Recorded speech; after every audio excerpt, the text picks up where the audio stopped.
Praise the lord. యేసు నామమే జయము. మన రక్షకుడు మన విమోచకుడైన యేసుక్రీస్తు పరిశుద్ధమైన నామంలో అందరికీ వందనాలు. చిన్న ప్రార్థన ద్వారా ఉదయకాల వాక్య భాగం ధ్యానించుకుందాము. పరిశుద్ధుడ మహాగణుడు అనే దేవ యేసయ్య, సర్వాధికారి నాయన, మీకే వేలాది వందనములు, కృతజ్ఞత స్తుతి స్తోత్రం చెల్లించుకుంటాను దేవ.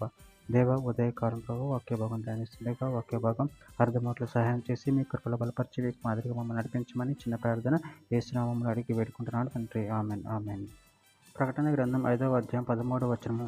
అంతటా పరలోకమందును భూలోకమందును భూమి క్రిందను సముద్రంలోనూ ఉన్న ప్రతి సృష్టము అనగా వాటిలోనున్న సర్వమును సింహాసీనుడై ఉన్న వానికి గొర్రె పిల్లకును స్తోత్రమును ఘనతయు మహిమయు ప్రభావమును యుగయుగములు కలుగును గాక అని చెప్పుట వింటిని. ఆమె దేవుడి వాక్య భాగం దీవించును గాక.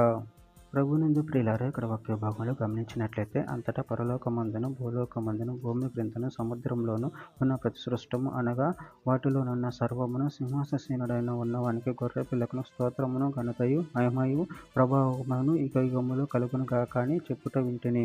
అదేవిధంగా వాక్య భాగంలో గమనించినట్లయితే ప్రకటన గ్రంథం 7వ అధ్యాయం 9-10 వచనంలో, అటు తరువాత నేను చూడగా ఇదిగో ప్రతి జనములో నుండి, ప్రతి వంశములో నుండి, ప్రజలలో నుండి, ఆయా భాషలు మాట్లాడే వారిలో నుండి వచ్చి ఎవడును లెక్కింపజాలని గొప్ప సమూహము కనపడును. వారు తెల్లని వస్త్రం ధరించుకున్న వారే ఖర్జూరపు మాటలు చేత పట్టుకొని సింహాసనం ఎదుట గొర్రెపిల్ల ఎదుటను నిలవబడి, సింహాసీనుడైన మా దేవునికి గొర్రెపిల్లకును మా రక్షణకై స్తోత్రమని మహాశబ్దంతో ఎలుగెత్తి చెప్పిరి.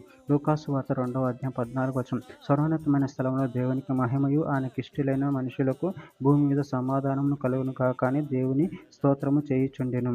యెషయా గ్రంథం 42వ అధ్యాయం 10వ వచనం. సముద్రం ప్రయాణం చేయువారులారా, సముద్రంలోని సమస్త ద్వీపములారా, ద్వీప నివాసులారా, యెహోవాకు క్రొత్త గీతము పాడుడి, భూదిగంతములోండి ఆయనను స్తుతించుడి. ప్రకటన గ్రంథం 1వ అధ్యాయం 6వ వచనం. మనల్ని ప్రేమించుచు తన రక్తం వలన మన పాపముల నుండి మనను విడిపించిన వానికి మహిమయు ప్రభావమును యుగయుగములు కలుగును గాక. ఆమెన్. ఆయన మనల్ని తన తండ్రి యొగు దేవునికి ఒక రాజ్యం గాను యాజకులను గాను చేసెను. చివరిగా ఒక మాట. దినవృత్తాంతం 1వ గ్రంథం 29వ అధ్యాయం 11వ వచనం. యెహోవా, భూమి ఆకాశమందుండు సమస్తము నీ వశము. మహాత్మ్యమును పరాక్రమమును ప్రభావమును తేజస్సును ఘనత నీకే చెందుచున్నవి. యెహోవా రాజ్యం నీది, నువ్వు అందరి మీదను నిన్ను అధిపతిగా హెచ్చించుకొని ఉన్నావు. ఆమె దేవుడి వాక్య భాగం దీవించిన గాక. చిన్న ప్రార్థన చేసుకుందాము. పరిశుద్ధుడ మహాగణుడు అనే దేవ యేసయ్య, సర్వాధికారి నాయన, మీరు ఇచ్చిన వాక్యదానాన్ని బట్టి ప్రభు కృతజ్ఞతలు చెల్లించుకుంటాను తండ్రి.